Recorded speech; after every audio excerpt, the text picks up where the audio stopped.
एक महिला जिसने बीएड किया था, उसका पति दर्जी है और वो अपने पति से कहती है कि हमारा एक बेटा है, अगर मैं भी नौकरी करूंगी तो हमारे बेटे का भविष्य उज्जवल होगा। वो पति कहता है ठीक है, तुम्हारी मर्जी, तुम चाहो तो नौकरी कर सकती हो, पढ़ी लिखी हो तुम।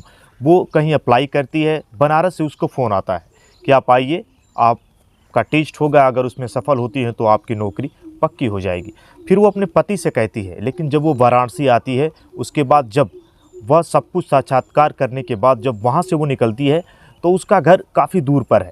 फिर वो अपने पति को फ़ोन करती है कि यहाँ पर अयोध्या के लिए बस नहीं मिल रही है, मैं सोच रही हूँ कि अपने भाई के पास चली जाऊँ लखनऊ।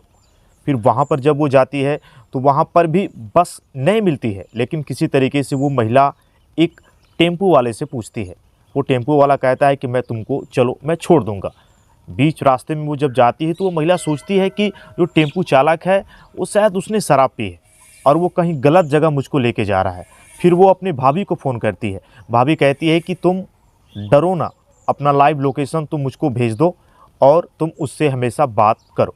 लेकिन जो ऑटो ड्राइवर उसमें बैठा था वो उस महिला को बरगलाता है और वो कहीं और लेकर चला जाता है और दूसरे किसी व्यक्ति को फिर वो फ़ोन करता है, महिला के साथ गलत हरकत करने का प्रयास करता है।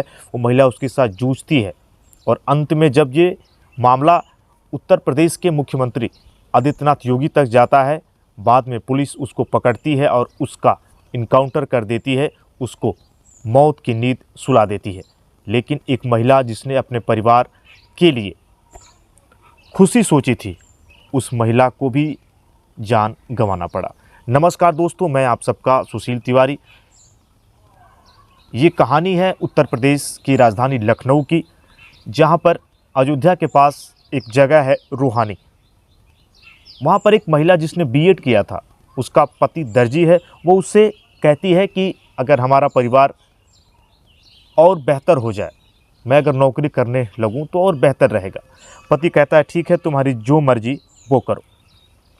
फिर वो महिला निकल जाती है वाराणसी, क्योंकि वो नौकरी के लिए इधर उधर परेशान है।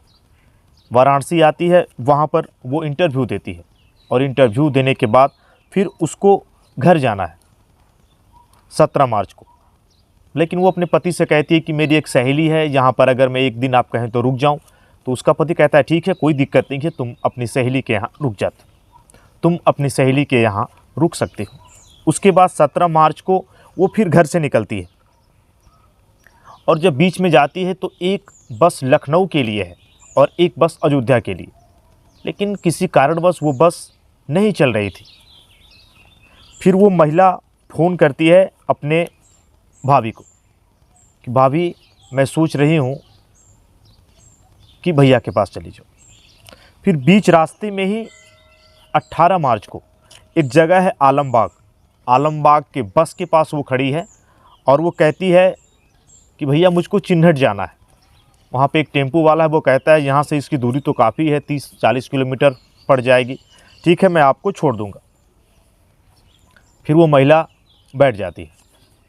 लेकिन जिस तरीके से वो टेम्पो वाला उससे बात कर रहा था तो उस महिला को शक सा लगता है कि यार इसने कुछ शराब पी है, या जिस तरीके से वो बात कर रहा था उसको उसके हाव भाव से कुछ ऐसा लग रहा था कि मैं गलत जगह बैठ गई।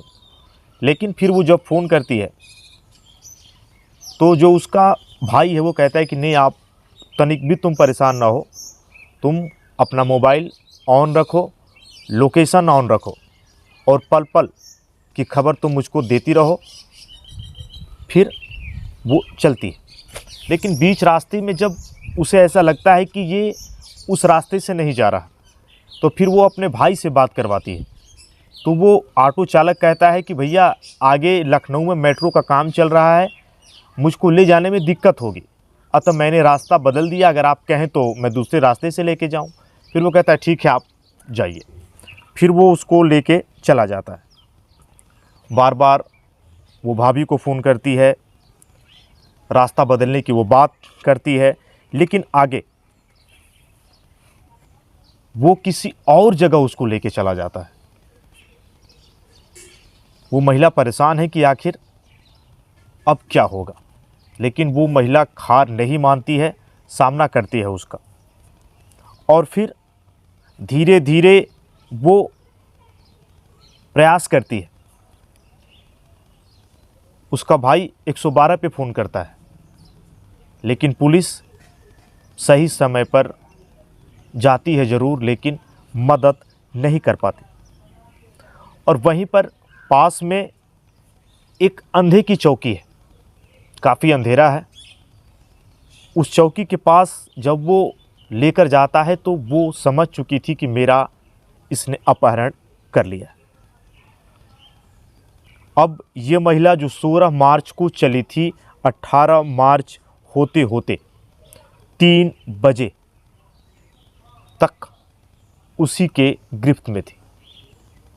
उसका भाई पुलिस को फ़ोन करता है, लेकिन पुलिस प्रयास करती है ज़रूर, लेकिन सफलता उसके हाथ नहीं लगती।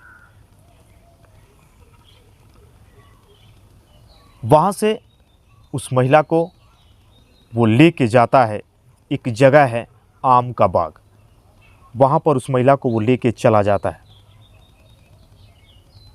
और फिर वो फ़ोन करता है किसी दूसरे व्यक्ति को। वो महिला उससे जूझती है, वह उसके साथ गलत हरकत रीप करने का प्रयास करता है, लेकिन वो महिला हार नहीं मानती, चिल्लाती है और अंत में वह उस महिला का गला दबाकर हत्या कर देता है और वहाँ से चला जाता है। मामला समाचार में दिखाता है, मामला पेपर में जब छपता है, उत्तर प्रदेश के मुख्यमंत्री योगी आदित्यनाथ तक ये बात जाती है। फिर पुलिस कार्रवाई करती है और उसी समय 6 पुलिस वालों को तत्काल सस्पेंड कर दिया जाता है और पुलिस टीमें लगाई जाती हैं, जिसमें 60 पुलिस शामिल होते हैं। और इनमें 6 टीमों को लगाया जाता है कि आखिर कौन था जो महिला अंधेरे में जा रही थी, टेम्पू में बैठी थी, इस महिला की मौत कैसी हुई, इसकी मिस्ट्री को कैसे खंगाला जाए। पुलिस लगातार हर जगह तफ्तीश करती है, तलाश करती है और लगभग 6000 सीसीटीवी फुटेज को खंगाला जाता है और जाकर उनके वीडियो को देखा जाता है। पुलिस को बीच में एक संदिग्ध नज़र आता है, जो टेम्पू बार बार चल रहा था। फिर पुलिस को जब उस टेम्पू का पता चलता है तो उसके बाद पुलिस वहाँ पर जो भी लोकेशन था, डंप डाटा को इकट्ठा करके 5000 नंबरों को सर्विलांस पर लेती है और उन 5000 नंबरों के बाद जहाँ पर उस महिला की हत्या हो जाती है, जहाँ पर उस महिला को मारा जाता है, वहाँ पर जब पुलिस उसके लोकेशन को खंगालती है तो वहाँ पर जो भी नंबर एक्टिव है, फिर पुलिस उसका पता लगाती है और उन एक्टिव नंबरों में 2 व्यक्तियों के नंबर वहाँ पर एक्टिव मिलते हैं। पुलिस के लिए यह बड़ी सफलता थी। फिर पुलिस ऑटो चालक को पकड़ने का प्रयास करती है और सीसीटीवी फुटेज के आधार पर जब पुलिस जाती है तो पुलिस को तलाश था जिसने इस तरीके से उस महिला की हत्या की थी। पुलिस जब कुछ लोगों से बातचीत करती है तो पता चलता है कि कोई अजय नाम का व्यक्ति है और वही टेम्पू को उस दिन चला रहा था और साथ में उसका भाई है जिसका नाम दिनेश है। लेकिन जब पुलिस दिनेश से बात करती है तो दिनेश कहता है कि मुझको अजय ने ही फ़ोन किया था जब वो बस स्टैंड पर था, आलमबाग बस स्टैंड पर, और उसने कहा कि मैंने एक महिला को बैठाया है, तू जो मैं जगह बता रहा हूँ उस जगह पे तू आ जा। और फिर वहाँ से दिनेश चल जाता है। वहाँ से दिनेश तुरंत उस जगह पे जाता है जिस जगह पर रहने के लिए अजय ने उससे कहा था। टेम्पू में उस महिला को बिठाने के बाद अजय, जो कि नशेड़ी है, वो शराब पीता है और पुलिस जब पुलिस इसकी क्राइम हिस्ट्री को खंगालने का प्रयास करती है तो पता चलता है कि अजय पर लगभग 20-22 मुकदमे दर्ज थे। ये आपराधिक किस्म का व्यक्ति है और अजय पर भी लगभग 8-9 मुकदमे दर्ज थे। फिर पुलिस को बहुत बड़ी सफलता मिल जाती है, लेकिन अजय अपना ठिकाना बदल रहा था। लेकिन सीसीटीवी फुटेज के आधार पर यह साफ हो जाता है कि उस कैमरे में अजय ही है जो कि अपनी इस टेम्पू से, अपने इस ऑटो में उस महिला को बैठा के लेके जा रहा था। लेकिन जिस तरीके से उस महिला ने मुकाबला किया अजय का, जब उसने दिनेश को फ़ोन किया और जब वो पास जाता है तो अजय अपने टेम्पू को छोड़ के उस महिला के पास पीछे बैठ जाता है और वो दिनेश से कहता है कि तू टेम्पू चला। फिर महिला धीरे धीरे, जब उस महिला को लेके वो जंगल में जाते हैं और वहाँ पर वो उसके साथ गलत हरकत करने का प्रयास करता है, वो महिला वहाँ पर चिल्लाती है। उसी समय वो महिला जूझती रही, लेकिन अंत में उस महिला को ये मार देता है और वहाँ से भाग जाता है।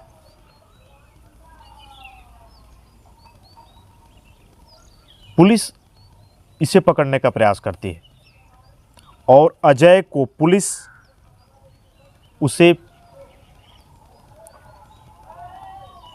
पुलिस इन दोनों के लोकेशन को पता करती है कि इनको ये पता ना हो कि इनको भी पुलिस तलाश कर रही है, क्योंकि ये बार बार जब अपने ठिकाने बदल रहे थे।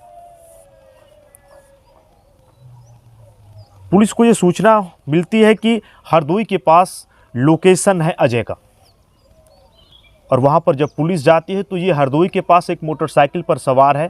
पुलिस इसको करती है रुकवाने का प्रयास, लेकिन अजय नहीं रुकता और पुलिस पर ही ये फायरिंग कर देता है। पुलिस भी अपनी आत्मरक्षा में गोली चलाती है और पुलिस के साथ इसकी मुठभेड़ होती है और पुलिस की गोली से अजय की मौत हो जाती है। लेकिन एक बड़ा सवाल, जिसने एक बेकसूर महिला की हत्या कर दी,